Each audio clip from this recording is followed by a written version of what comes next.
Shut the up. I don't give a dude. Look at this. Joe Rogan just brutally attacked Jake Paul after he announced he was canceling the fight with Mike Tyson. Yes, it's the new headline that the much-anticipated fight is off the table now. Well, no surprise here, we all know Jake Paul was already on the exit ramp once the world voiced their opinions. Tyson's health concerns just gave him a convenient excuse. But the real question is, why did Jake stubbornly challenge Mike in the first place, even after Joe Rogan tried to knock some sense into his skull? So don't you think now he's just dealing with the fallout from his own foolishness? But before I spill the beans on Joe Rogan's verbal knockout punch to Jake Paul, you gotta understand why Joe is so fired up. Well, in simple terms, we can say it's because he was the one shouting from the rooftops warning Jake from the start, but Jake, basking in his fame and spotlights, just couldn't hear reason. Rogan's message was clear as day. Jake was biting off more than he could chew. Joe's explosive reaction to the cancellation was a cocktail of frustration and vindication. He had always cautioned Jake about the perils of facing a fighter like Tyson.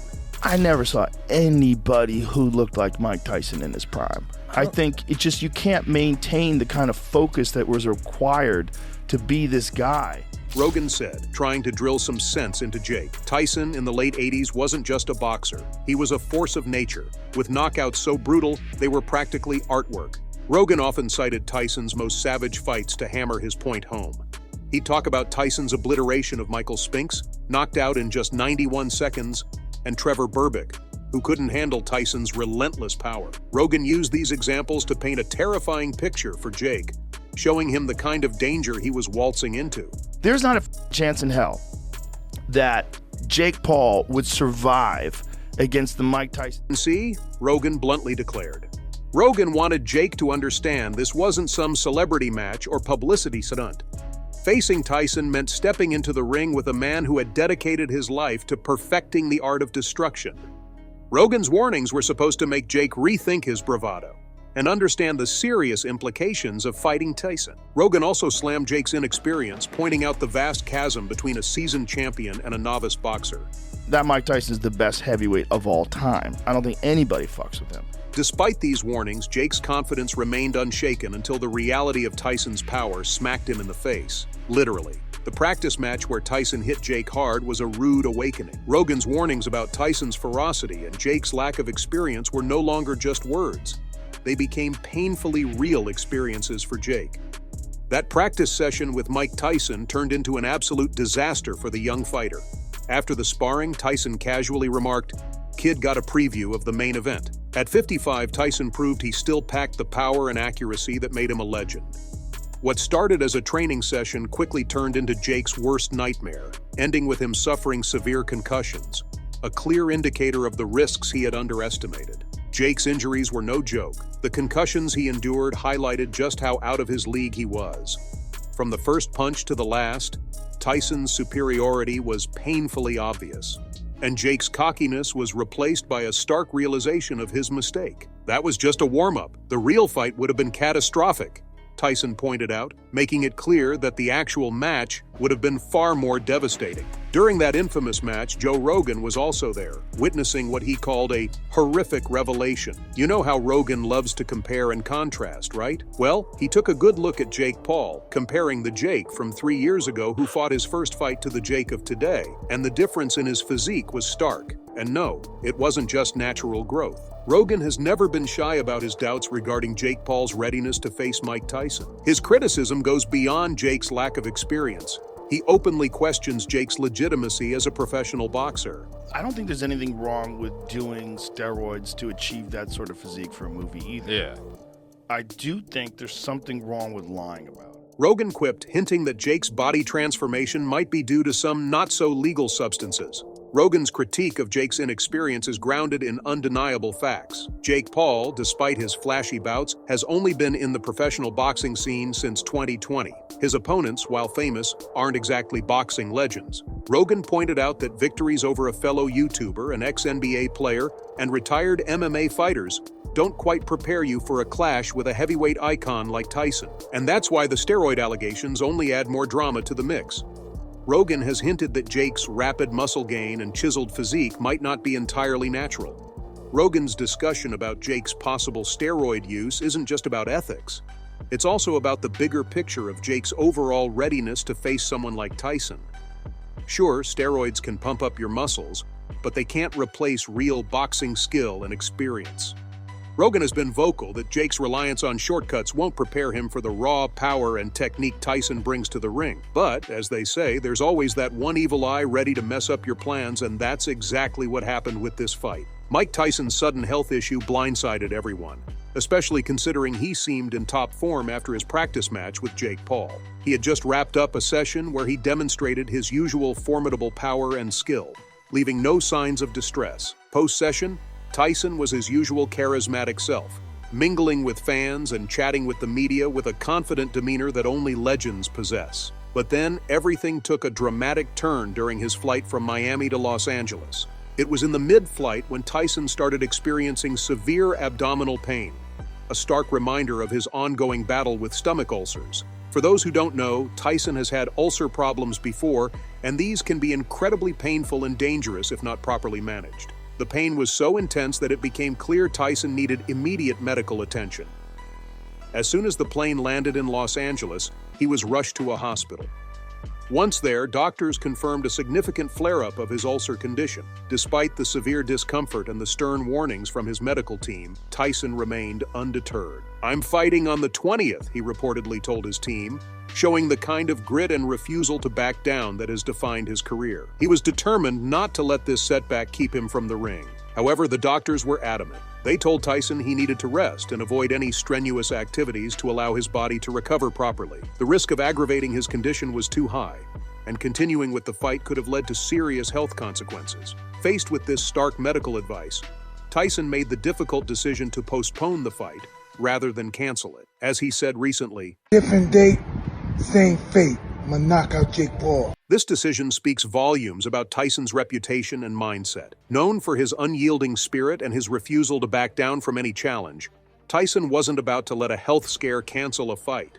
His entire career has been about overcoming adversity and proving his doubters wrong. This situation was no different. Tyson's determination to fight Jake Paul remained strong, underscoring his legacy as one of the most tenacious fighters in boxing history. Even at 58 years old, Tyson's mindset is still that of a warrior. He has always faced challenges head-on, and this was no exception. His decision to postpone the fight rather than cancel it outright was a testament to his commitment and resilience. It showed that he was still ready to face Jake Paul and settle the score, just as soon as he was medically cleared to do so. Tyson's approach to this setback highlighted his never-say-die attitude and his unwavering dedication to the sport. Despite the serious health scare, his focus was on recovery and getting back in the ring as soon as possible. This incident added another chapter to Tyson's storied career, illustrating that his fighting spirit remains undiminished, even in the face of significant health challenges. Do you think that if Tyson, even with such serious health issues, didn't cancel the fight, he would allow Jake to back out so easily? Not a chance. Instead, Tyson has given Jake a brutal lesson wrapped in some serious legalities. But don't worry, I'll spill all the details about that later in the video. But before I tell you why Mike Tyson had to bring in the legal big guns for Jake Paul, let's rewind a bit. After Tyson's sudden health issue and the postponement of their fight, Jake Paul dropped a bombshell that sent shockwaves through the boxing world. Instead of waiting for Tyson to recover, Jake announced his new opponent, Mike Perry. Yep, you heard it right, Mike Perry. This decision raised eyebrows and sparked a wave of criticism. Now, Mike Perry, for those who don't know, is a professional fighter with a solid reputation from his UFC days. Born on September 15, 1991, Perry is known for his tough, aggressive style in mixed martial arts. With a professional MMA record of 14 wins and 8 losses, he's no pushover. His fighting style is all about striking power and brawling, making him a fierce competitor in the cage. But let's be real, his transition to boxing is still in its infancy, with just a few pro boxing matches under his belt. Jake said about this news that, "Yeah, the news is true, folks. I, Jake Paul, will be fighting Mike Perry, Tampa, Florida, July 20th. The public reaction to Jake Paul's decision was, to put it mildly, overwhelmingly negative. Fans and boxing purists were not happy. They saw this move as a cop-out, an easy way for Jake to dodge the real challenge that Tyson posed. Social media lit up with criticism, accusing Jake of sidestepping a legitimate fight with a legendary boxer in favor of a safer, less risky opponent. Let's compare for a moment. Mike Tyson, the baddest man on the planet, has a record of 50 wins, 6 losses, and 2 no contests, with 44 of those wins by knockout. He became the youngest heavyweight champion in history at just 20 years old. Tyson's power, speed, and ferocity in the ring are the stuff of legend, making him one of the most feared boxers ever. On the other hand, Mike Perry, while undoubtedly a tough and gritty fighter, doesn't have the same pedigree or legacy as Tyson. His switch from MMA to boxing is still fresh, and he lacks the extensive experience and notoriety that Tyson commands. Choosing Perry over Tyson highlights a significant step down in competition for Jake Paul. Jake's decision to fight Mike Perry instead of waiting for Tyson has been widely roasted as a sign that he isn't serious about the sport. Critics argue that Jake is more interested in the spectacle and the easy payday rather than truly testing himself against the best. This move undermines his claims of wanting to be taken seriously as a professional boxer. Even Joe Rogan didn't hold back his criticism. "This just shows that Jake isn't ready to face real power," Rogan said on his podcast. "Choosing Mike Perry over Mike Tyson? Come on, it's a joke. Perry is tough, but he's not Tyson. There's a huge difference." Rogan's words echoed the sentiments of many fans who felt let down by Jake's apparent dodge of a legitimate challenge. And after this cancellation, Mike Tyson, despite his painful condition, called his attorney. It was necessary to teach Jake a lesson. Tyson, known for his fierce and uncompromising nature, wasn't about to let this slight go unanswered. His response was swift and formidable: a $350 million lawsuit against Jake Paul for breach of contract. Filed in the Los Angeles Superior Court, the lawsuit claims that Jake's abrupt cancellation of the fight caused significant financial and reputational damage. Tyson's legal team outlined how extensive preparations had been made for the bout, including venue bookings, promotional events, and training camps. All these efforts were rendered futile by Jake's sudden withdrawal, leading to substantial losses. Tyson's lawsuit alleges that Jake Paul violated the terms of their contract, which explicitly stated the conditions under which the fight could be postponed or canceled. By pulling out without adequate medical justification or mutual agreement, Jake breached these terms, opening himself up to severe legal repercussions. "Jake needs to learn that actions have consequences," Tyson stated in a press release. The $350 million figure represents not only the direct financial losses incurred, but also the potential earnings from pay-per-view sales, sponsorships, and merchandise that were anticipated from the fight. So what do you think? Would this reaction from Mike affect Jake? Or is he just a silly rock who doesn't have self-respect? Comment below your thoughts and subscribe to the channel for more updates.